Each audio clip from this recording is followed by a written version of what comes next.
I was a teenager, I had tons of nightmares. And they're all about the same thing. My mom claims she is Marianne. What thing?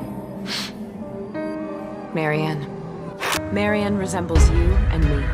She is a witch. Deprived of her body, she wanders. She invades your body and corrupts your soul. She grabs hold and possesses you. She is the wife of a demon. It's for Emma. Come back to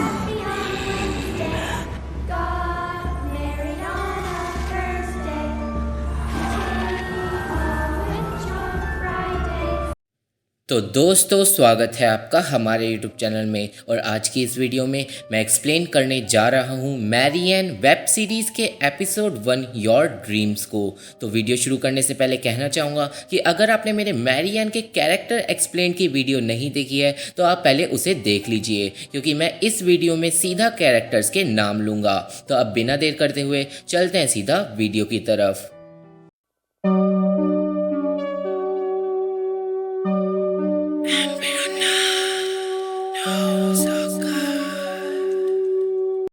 तो episode शुरू होता है ज़मीन के अंदर एक whole को दिखाते हुए, जो इस सीरीज़ का एक मेन पार्ट है। और तभी सीन कट हो जाता है।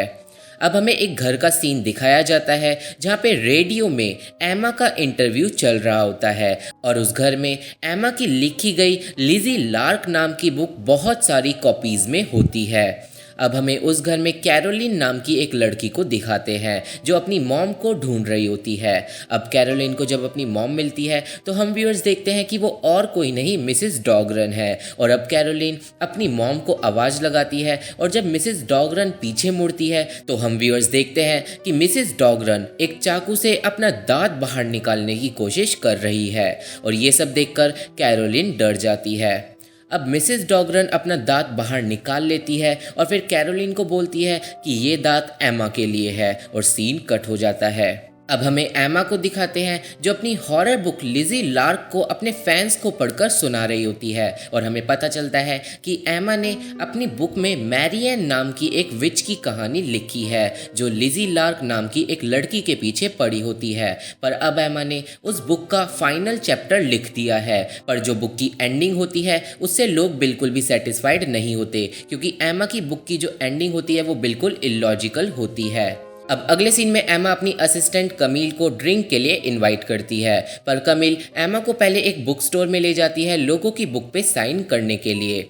अब जब एमा लोगों की बुक पे साइन कर रही होती है तो वहाँ पे कैरोलिन आ जाती है और वो एमा को बड़े ही क्रीपी वे में बोलती है कि क्या तुम मुझे भूल गई। और अब हमें पता चलता है कि कैरोलिन एमा की बचपन की एक दोस्त थी और वो दोनों साथ में एल्डन नाम की जगह पे रहते थे। अब एमा कैरोलिन को देखकर खुश होती है और यहाँ से बुक का चैप्टर नंबर 1 कैरोलाइन शुरू होता है। अब एमा कैरोलाइन से हाल चाल लेने लगती है, पर कैरोलिन बोलती है कि मेरी मॉम ने तुम्हारी लिजी लार्क वाली किताबें कई बार पढ़ ली है और वो पागल हो गई है सिर्फ और सिर्फ तुम्हारी वजह से, और वो अब खुद को मैरियन समझने लगी है। अब एमा कंफ्यूज हो जाती है और तभी कैरोलिन एमा को मिसेस डॉगरन का भेजा गया एक तोहफा देती है जो देखने में एक विच का चार्म लग रहा था। अब एमा जैसे ही उस चीज़ को खोलती है तो हम व्यूअर्स देखते हैं कि वो एक मांस के टुकड़े में बंधा हुआ दांत होता है।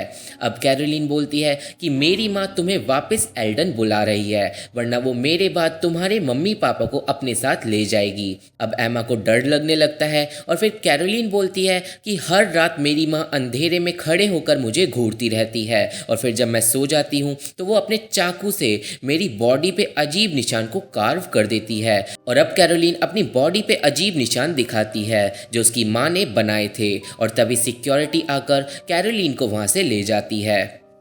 अब रात के टाइम एमा और कमील एक बार में ड्रिंक कर रहे होते हैं जब कमील एमा से पूछती है कैरोलिन के बारे में, और फिर एमा बताती है कि जब वो छोटी थी तो उसे डरावने सपने आते थे, पर सारे सपनों में एक चीज़ कॉमन होती थी और वो थी मैरियन जो एक विच थी। और इसलिए एमा ने लिजी लार्क वाली बुक लिखना शुरू किया और तब से ही उसे सपने आना बंद हो गए। अब एमा अगले सीन में नशे की हालत में अपने घर पहुंचती है, जहां पे वो अपने बॉयफ्रेंड पियर के साथ रह रही होती है। अब एमा पियर के साथ सो जाती है, पर रात के टाइम एमा को एक सपना आता है जिसमें वो मैरियान को अपने रूम में देखती है और फिर पियर भी डिमोनिक हो जाता है। और तभी मिसेस डॉगरन एमा के ऊपर आ जाती है और डिमोनिक आवाज में बोलती है कि तुम मेरे पास वापस आ जाओ, और फिर एमा जाग जाती है। पर एमा बहुत ज़्यादा कंफ्यूज होती है क्योंकि मैरियान के बारे में उसे सपने बहुत सालों से नहीं आए थे और इसलिए वो डर जाती है। अब एमा को पियर का एक नोट मिलता है और एमा को पता चलता है कि पियर एमा को छोड़कर चले गया है क्योंकि वो बहुत ज़्यादा केयरलेस है, पर एमा को इस बात का कोई भी फर्क नहीं पड़ता। अब अगले दिन ऑफिस में जब एमा पहुंचती है तो कमील बताती है कि कैरोलिन ऑफिस में पहले से ही आई हुई है। अब एमा कैरोलिन को देखती है जो ऑफिस के टॉप फ्लोर की रेलिंग पे लटकी हुई होती है।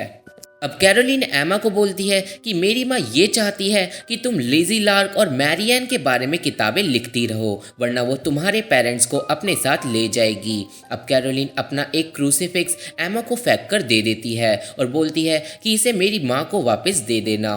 और अब कैरोलिन एमा को पास्ट का एक पल याद दिलवाती है जब वो दोनों लाइट हाउस के अंदर साथ में थे, और फिर कैरोलिन कूद कर सुसाइड कर लेती है और एमा डर जाती है। अब क्योंकि कैरोलिन एमा के मम्मी पापा के बारे में बात करके मरी थी, तो एमा अपने घर पे फ़ोन मिलाती है, पर उसके पेरेंट्स फ़ोन नहीं उठाते और इसलिए अगले दिन एमा कमील के साथ अपने घर एल्डन जाने का प्लान बना लेती है। अब नेक्स्ट डे जब कमील और एमा एल्डन जा रहे होते हैं तो बुक का एक नया चैप्टर एल्डन शुरू होता है। अब रास्ते में एमा मैरियन के बारे में कमील को और डिटेल में बताती है। एमा बताती है कि मैरियन एक बहुत पावरफुल विच है, पर वो एक चीज़ के बारे में झूठ नहीं बोल सकती, और वो चीज़ है उसका नाम। मैरियन से अगर कोई उसका नाम पूछे तो उसे वो बताना ही होगा। मैरियन क्वेश्चन को घुमा सकती है, पर वो उसके बारे में झूठ नहीं बोल सकती। अब वो दोनों एल्डन पहुंचते हैं और एमा एक लाइट हाउस के पास कार को रुकवाती है। अब एमा समुंदर के किनारे जाकर खड़ी हो जाती है और अब एमा को मैरियन की आवाज़ सुनाई देती है जो उसे बुला रही होती है, और फिर एमा को मैरियन के बारे में एक गाना सुनाई देता है जो कुछ बच्चे गा रहे होते हैं, और वो गाना काफ़ी ज़्यादा डरावना होता है। अब तभी वहाँ पे फादर जेवियर अपने कुत्ते के साथ आ जाता है और जेवियर एमा को टाउन में देखकर बिल्कुल भी खुश नहीं होता। अब जेवियर एमा को बोलता है टाउन छोड़ने के लिए और बोलता है कि एमा को इस टाउन में कोई भी पसंद नहीं करता और उसे इस टाउन में वापस नहीं आना चाहिए था। अब एमा बोलती है कि चिंता मत करो, मैं 2 घंटे में वापस जा रही हूँ, और फिर एमा वहाँ से चली जाती है। अब अगले सीन में एमा कमील के साथ मिसेस डॉगरन के घर पहुँचती है कैरोलिन का लॉकेट वापस करने के लिए। अब जब मिसेस डॉगरन घर से बाहर आती है तो वो एमा से बहुत क्रीपी वे में बातें करती है, और हम व्यूअर्स देखते हैं कि मिसेस डॉगरन को अपनी बेटी के मरने का बिल्कुल भी दुख नहीं है। अब मिसेस डॉगरन एमा और कमील को घर के अंदर चाय के लिए बुलाती है, और घर के अंदर एमा देखती है कि मिसेस डॉगरन के पास एमा की सारी किताबें हैं, और वो भी 1 से ज़्यादा कॉपीज़ में। अब मिसेस डॉगरन एमा से बहुत क्रीपी बातें करती है और बोलती है कि मैं मैरियन हूँ और मुझे पता है कि तुम्हारे डरावने सपने वापस लौट आए हैं। और अब मिसेस डॉगरन अपने कपड़ों में ही टॉयलेट कर लेती है और फिर कमील का हाथ पकड़कर उसे भी हर्ट करती है, और फिर एमा कमील को लेकर घर से भाग जाती है। अब कमील और एमा जाकर कार में बैठते हैं, पर मिसेस डॉगरन बाहर आती है और बोलती है कि तुम्हें बुक को आगे लिखना ही होगा, वरना मैं तुम्हारे पेरेंट्स को अपने साथ ले जाऊंगी। और अब एमा और कमील वहां से भाग जाते हैं और फिर एमा के घर पहुंचते हैं। अब एमा जब अपने घर के मेन डोर पे पहुंचती है तो वो देखती है कि वो अजीब विचक्राफ्ट उसके घर के गेट पे भी टंगा हुआ है। अब एमा उस विच के चांद को फेंक कर घर में घुसती है जहाँ पे उसे पहले कोई भी नहीं मिलता, पर थोड़ा इधर उधर ढूंढने पे एमा को अपने पेरेंट्स मिलते हैं जो इंटीमेट हो रहे होते हैं, और एमा शर्म के मारे घर से भागने लगती है। अब मिसेस और मिस्टर लार्समन एमा का पीछा करते हैं और उसे रोकते हैं और बोलते हैं कि हमें खुशी है कि तुम वापस लौट आई, और फिर एमा के पेरेंट्स एमा को रात में रुकने के लिए बोलते हैं। अब रात के टाइम डिनर पे एमा और मिस्टर लार्समन में बहसबाजी हो जाती है और हमें पता चलता है कि एमा ने बहुत टाइम पहले कोई गलती कर दी थी जिसकी वजह से उसने ये टाउन छोड़ दिया था, पर वो क्या गलती थी वो हमें सीरीज़ में आगे पता चलेगा।